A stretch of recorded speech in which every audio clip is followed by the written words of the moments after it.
I open up to my highest self, my divine intuitive knowing of whatever wants to be spoken right here and now, about the situations in my life that reflect the higher perspective, namely all of them. And I want to speak about arrogance. And I'll turn myself towards this camera, as we are more interested in this video ending up on YouTube than any other place. Only sad you can't see where my hair ends, because it looks so pretty today. Okay.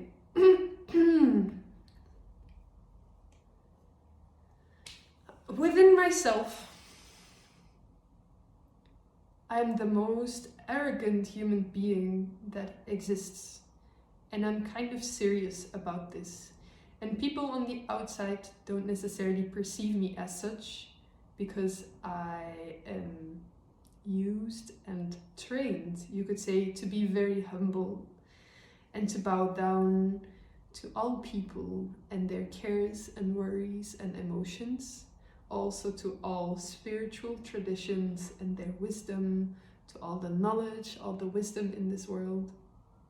And sincerely, I do bow down, because some of these things have helped me along the way in ways that I could not have possibly imagined for myself. Yet, still some part of me feels like I am the most important person on this planet, and I'm the most genius person on this planet as well. And I fear that it might be true.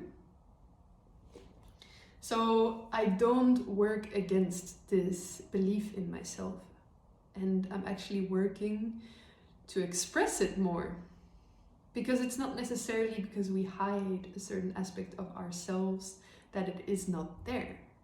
No. The more we hide, the more it unconsciously rules our behaviors and our expression in the world. It's just that it does so in a negative way. That is the meaning of something being unconscious, in the dark, in the subconscious. So as soon as we see something, we can bring it to the surface and allow for that aspect, energy, part of ourselves to be expressed in a light way. Light meaning it is seen. Light can shine upon it. The light of consciousness can access this part of ourselves, and we become aware of the fact that it exists and is moving through us. Yet, if we're not aware and it is in the dark, then it kind of expresses as its opposite on the surface. So I feel arrogant, I feel like I'm at the top of the world, better than any other human being that exists on this planet, but I will behave as if I'm insecure. And I will behave as if I don't matter and my opinions don't matter. And I'm just a sad, silly, scared little being that doesn't want to be seen in its true essence, because I'm afraid that people might not like it.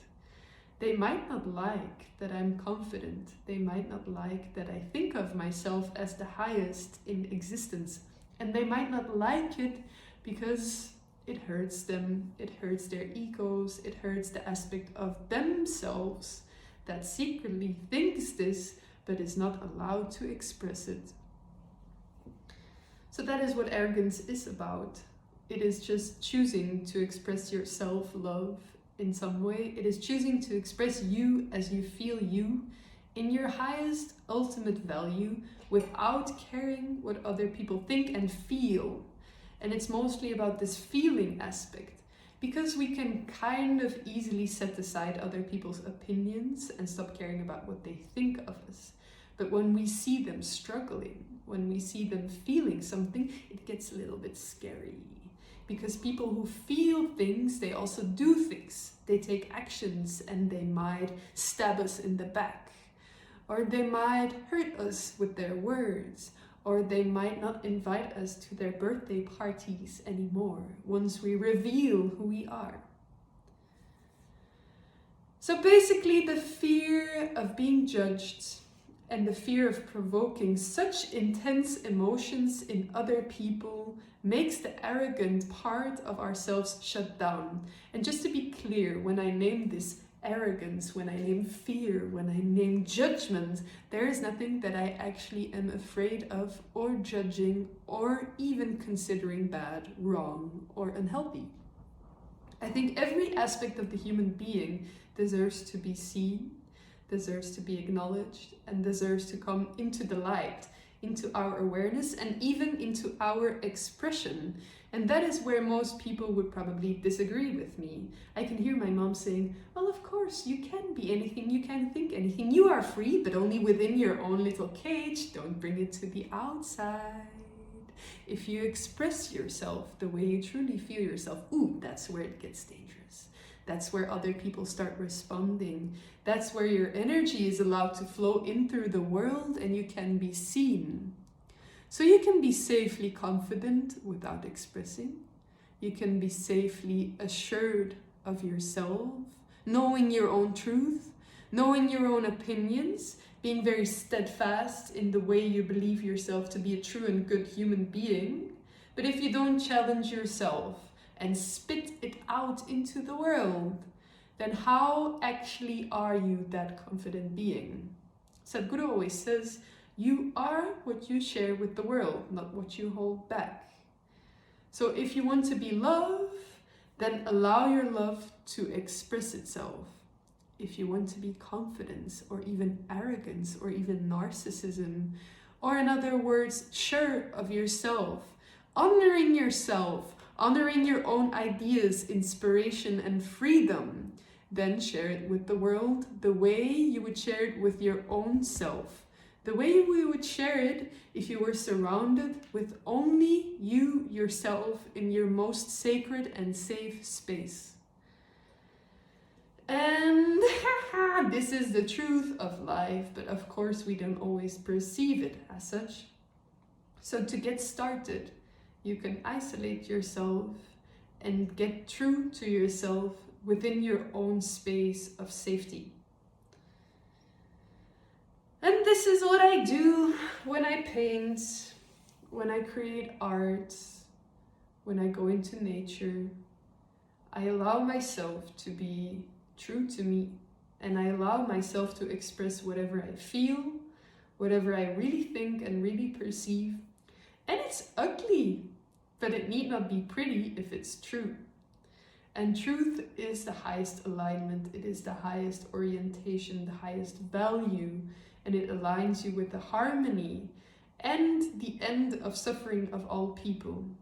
And this is a bit of a mind bender, a little bit of a twist in most people's perception, because they think they have to be good according to the rules, according to the moral standards, according to everything that a society puts onto us, all the pressure to box us and to keep us sane.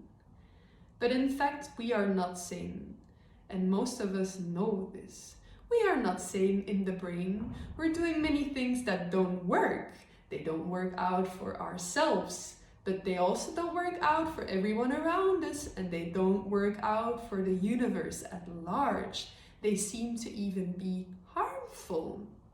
So maybe it's time we change our own self-perception and we start becoming arrogant instead of humble about our own creative genius, and thus little bit of poking into the eyes of people who don't see yet, little bit of poking into the structures of the system that are already falling, and they need to fall a little bit more.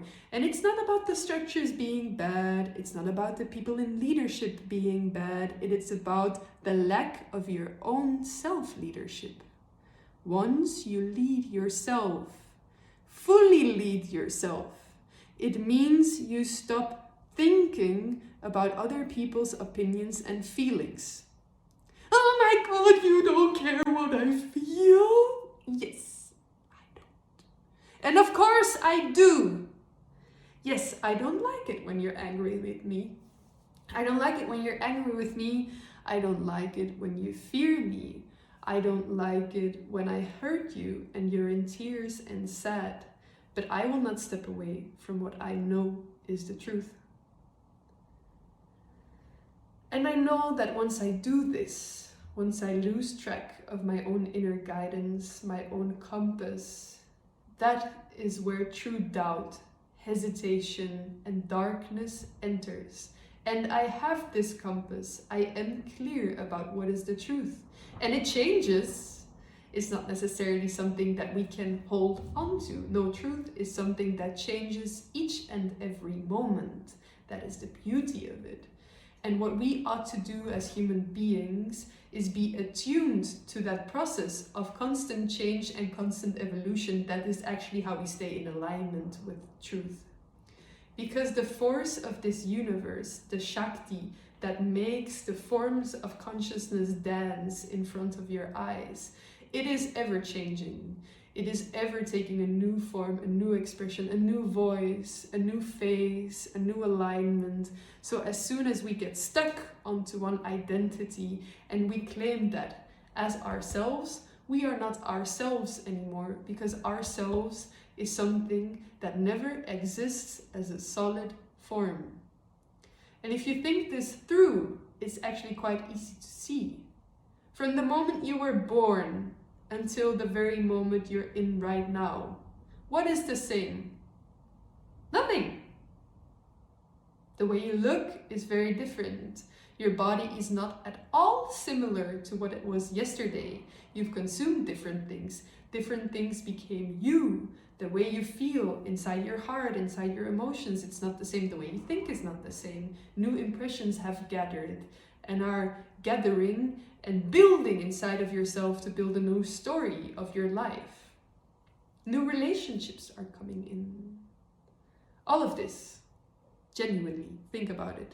You haven't been the same thing, expression, self for a single minute of your life.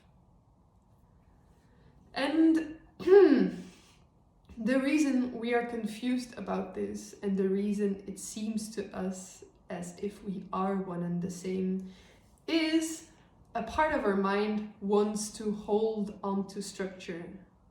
It wants to feel safe.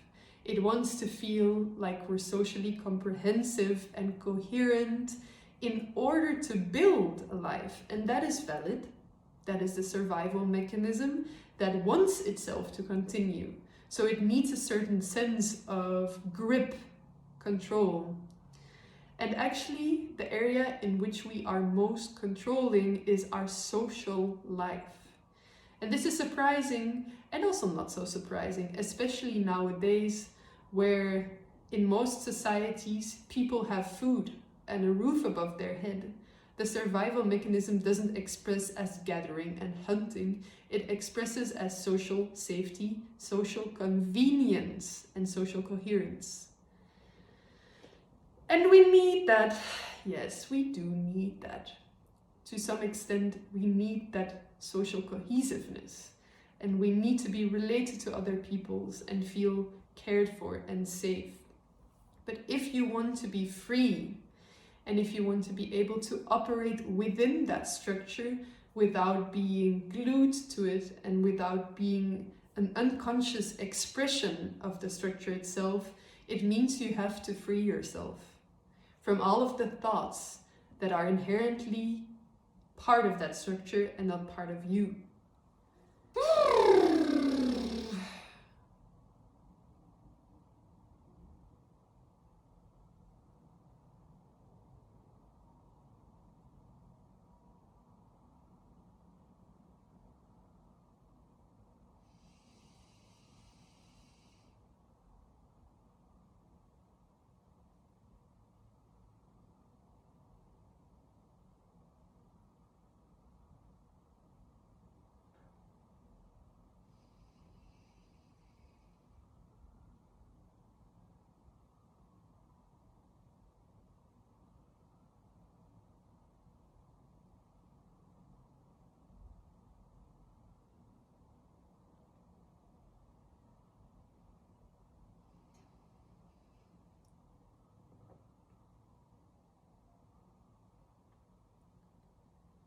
So basically, the point that I'm trying to make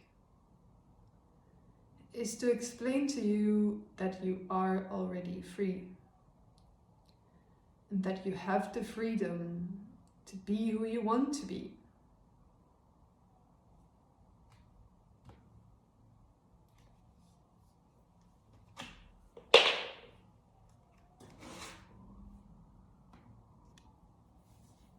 Om Asato Ma Sat Gamaya Tamaso